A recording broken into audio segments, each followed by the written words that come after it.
நீ ஆதியிலே கொண்டிருந்த அன்பை விட்டா என்று உன் பேரில் எனக்கு ஒரு குறை உண்டு. இந்த சத்தத்தை கேட்கிற நிறைய பேரு ஆண்டவரை நீங்க நேசிக்கிறீங்க, ஆனா முன்னாடி மாதிரி நீங்க நேசிக்கலன்னு கர்த்தர் சொல்றாரு.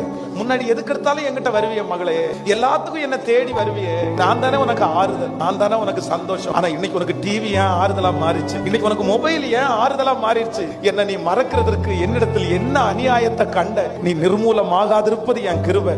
நான் உன்னை நடக்க பழக்கிறேன், உன்னை ஆபத்திலிருந்து நான் உன்னை காப்பாத்தினேன். இன்னைக்கு நீ ஜீவனோடு இருக்கிறது நான் உன் மேல வச்ச பெரிய கிருபை. நீ ஒண்ணும் இல்லாம போவேன்னு நிறைய பேர் நினைச்சாங்க, ஆனா அவங்க கண்ணுக்கு முன்னாடி நான் உன்னை தட்டி கொடுத்து பலப்படுத்தி இதுவரைக்கும் உன்னை கொண்டு வந்தேன். என்ன நீ மறக்கிறதுக்கு என்னிடத்துல என்ன அநியாயத்தை நீ பார்த்த? இவ்வளவு அன்பு செலுத்தினதுக்கு பிறகும் நீ என்ன நேசிக்காமல் போறதுக்கு காரணம் என்ன? கர்த்தர் சொல்லுகிறார், நான் உன்னை மறுபடியும் தூக்கி எடுப்பேன், நான் உன்னை அலங்கரிப்பேன்.